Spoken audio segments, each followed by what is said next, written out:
Assalamualaikum warahmatullahi wabarakatuh.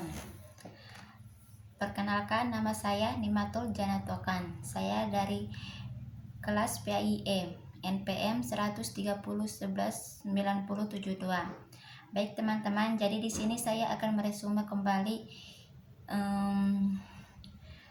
pelajaran pengembangan kurikulum. Jadi materinya ialah landasan kurikulum dari sisi teori kurikulum pendidikan.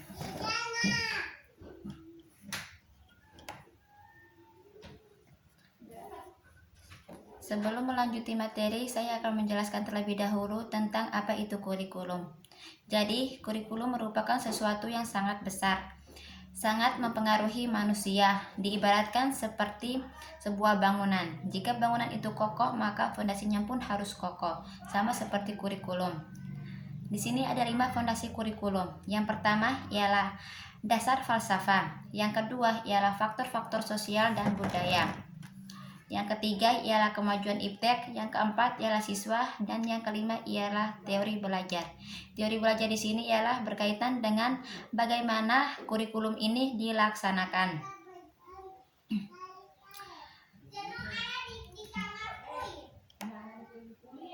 Landasan pengembangan kurikulum. Landasan pengembangan kurikulum di sini dibagi menjadi 4 landasan.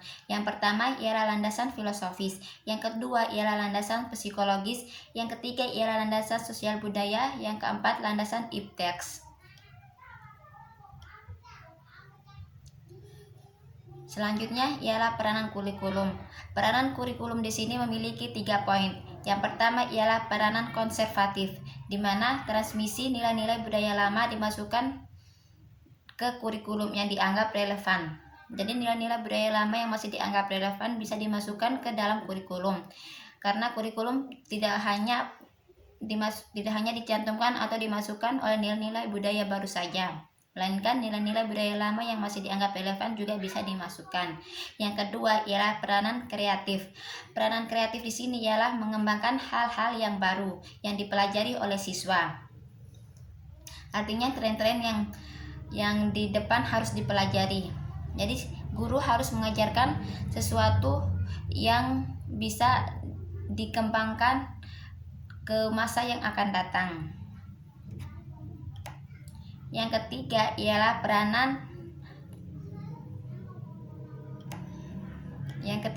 peranan evaluatif. Evaluatif di sini ialah memiliki dan menilai nilai-nilai budaya, pengetahuan, keterampilan yang relevan yang masih kita gunakan untuk pengembangan peserta didik di masa sekarang dan masa yang akan datang.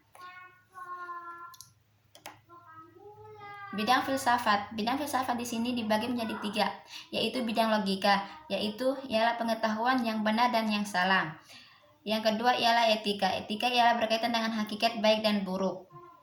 Yang ketiga ialah estetika. Estetika berkaitan dengan hakikat indah dan jelek. Kriteria filosofis. Kriteria filosofis memiliki 4 poin. Yang pertama ialah sesuatu yang baik, adil, dan indah merupakan bagian dari kurikulum. Yang kedua ialah kurikulum memperlakukan pikiran. Terus yang ketiga ialah kurikulum meningkatkan variabilitas dengan menekankan individualitas, jadi menekankan siswa. Yang keempat ialah menekankan kerjasama individu untuk mencapai tujuan. Selanjutnya ialah landasan filosofis. Landasan filosofis memiliki beberapa aliran. Yang pertama ialah aliran idealisme. Nah, aliran idealisme ini memiliki tujuan. Tujuannya ialah membentuk karakter, mengembangkan potensi bakat dan kebajikan sosial yang ada pada siswa. Jadi, guru harus membentuk karakter siswa dan mengembangkan bakat yang ada pada siswa. Contohnya seperti misalnya siswa memiliki bakat di bidang olahraga, jadi guru harus mengikutsertakan untuk mengembangkan bakatnya tersebut. Yang kedua ialah isi. Isinya merupakan pengembangan kemampuan berpikir, menyiapkan keterampilan kinerja untuk siswa di masa yang akan datang. Terus metodenya. Metode yang digunakan adalah tanya jawab. Jadi guru harus mempersiapkan tanya jawab untuk peserta didik. Nah, dari tanya jawab tersebut kan akan dilaksanakan musyawarah atau diskusi. Jadi siswa harus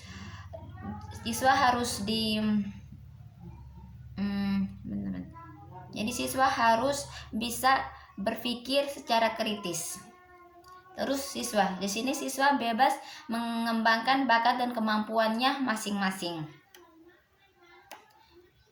Selanjutnya ialah aliran realisme. Aliran realisme di sini memiliki tujuan, yaitu menyesuaikan secara tepat dalam hidup dan melaksanakan tanggung jawab sosial. Jadi siswa diharapkan mampu menyesuaikan diri. Mampu menyesuaikan diri di sini ialah mampu menyesuaikan diri di dalam lingkungan sekolah maupun di lingkungan luar sekolah. Isinya ialah kurikulum harus berisi komprehensif yang berisi pengetahuan yang harus dimiliki oleh peserta didik. Terus metode yang digunakan ialah pengalaman langsung, pengalaman yang dialami secara langsung oleh guru maupun siswa tersebut. Siswa harus menguasai pengetahuan yang dapat mengubah perilakunya. Selanjutnya ialah aliran pragmatisme. Aliran pragmatisme di sini memiliki tujuan, yaitu harus bisa memecahkan masalah baru dalam kehidupan. Siswa harus menghadapi masalah-masalah yang ada dalam kehidupannya, baik di lingkungan sekolah maupun lingkungan luar sekolah seperti masyarakat. Isi dari aliran pragmatisme ialah berisi pengalaman-pengalaman yang telah diuji oleh ilmiah saintifik. Jika belum teruji oleh ilmiah saintifik, maka tidak dikategorikan dalam isi aliran pragmatisme. Metode yang digunakan ialah untuk pemecahan masalah. Siswa diajak meneliti memecahkan masalah dalam kehidupannya. Siswa ialah individu yang unik, yang mampu berkembang sesuai tugas-tugas perkembangannya. Guru ialah membimbing siswa ke arah yang lebih baik. Selanjutnya ialah aliran eksistensialisme. Aliran eksistensialisme ini memiliki tujuan, yaitu mendorong siswa mengembangkan potensi untuk pemenuhan dirinya. Isi dari aliran eksistensialisme ini ialah konten atau materi ditentukan pada kebutuhan langsung manusia. Metode yang digunakan ialah metode dialog atau diskusi dengan teknik belajar eksperimen, pemecahan masalah. Jadi metode yang digunakan di aliran eksistensialisme ini ialah metode dialog atau diskusi. Jadi bisa dilakukan di dalam sekolah sehingga bisa mengembangkan pikiran-pikiran pada siswa untuk berpikir secara logis, kreatif, dan inovatif. Selanjutnya ialah aliran perennialisme. Aliran perennialisme memiliki tujuan, yaitu memperoleh pengetahuan tentang prinsip-prinsip atau gagasan besar yang bisa dirubah oleh siswa. Isinya ialah menciptakan manusia yang terpelajar secara kultur dan sains. Metode yang digunakan ialah subject method atau penguasaan konten. Jadi siswa harus menguasai konten yang diajari oleh guru. Terus siswa ditekankan pada pertumbuhan intelektualnya. Guru menekankan pada pemikiran-pemikiran yang benar dan positif. Tidak boleh negatif ya teman-teman.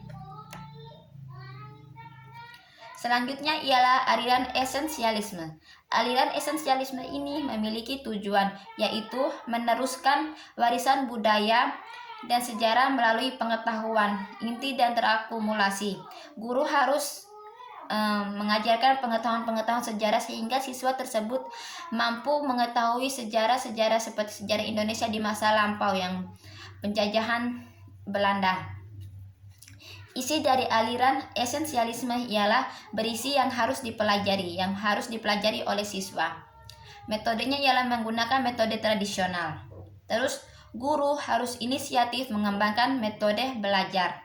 Jadi metode yang dikembangkan jika di dalam sebuah kelas siswa kan bervariasi ya atau beragam-ragam. Jadi guru harus mencari metode yang tepat untuk melakukan proses mengajar kepada siswa. Jika metode yang digunakan salah, maka siswa tersebut cenderung atau tidak memahami materi yang dipelajarinya. Terus siswa ke sekolah hanya untuk belajar. Yang selanjutnya ialah aliran rekonstruktivisme. Aliran rekonstruktivisme ini memiliki tujuan, yaitu bertanggung jawab menciptakan aliran sosial yang ideal. Nah, isi dari aliran rekonstruktivisme ini ialah semua budaya dan nilai yang berhubungan dengan siswa menjadi konten. Terus metode yang digunakan ialah learning by doing, yaitu belajar melakukan praktek. Siswa ialah pewarisan nilai budaya yang terbaik. Jadi nilai-nilai budaya harus diajarkan kepada siswa sehingga siswa mampu meneruskan nilai-nilai budaya yang ada pada masyarakat atau yang ada pada Indonesia. Selanjutnya ialah landasan psikologis. Nah, landasan psikologis memiliki pengertian. Psikologi adalah ilmu yang mempelajari perilaku manusia. Jika kita ingin mengetahui perilaku manusia yang bervariasi ini, kita harus pelajari terlebih dahulu ilmu psikologis, sehingga dengan gampang kita mampu mengetahui perilaku manusia. Nah, kriteria psikologi memiliki 2 poin. Yang pertama ialah pembelajaran berada di bawah pengaruh langsung guru. Yang kedua ialah pembelajaran harus menyenangkan bagi peserta didik. Jika peserta didik merasa senang atau menyenangkan, maka peserta didik dengan secara otomatis akan mencerna pelajaran yang diterimanya. Psikologis perkembangan. Psikologis perkembangan ialah karakteristik perilaku siswa berkembang untuk menyesuaikan dengan hasil didikan sesuai jenjang usia. Nah, selanjutnya ialah psikologi belajar. Psikologi belajar yaitu perkembangan belajar melalui proses peniruan, latihan, dan pembiasaan. Hal yang harus diperhatikan, siswa selalu berkembang sesuai tugas. Perkembangan individu adalah makhluk yang unik. Siswa bersifat dinamis.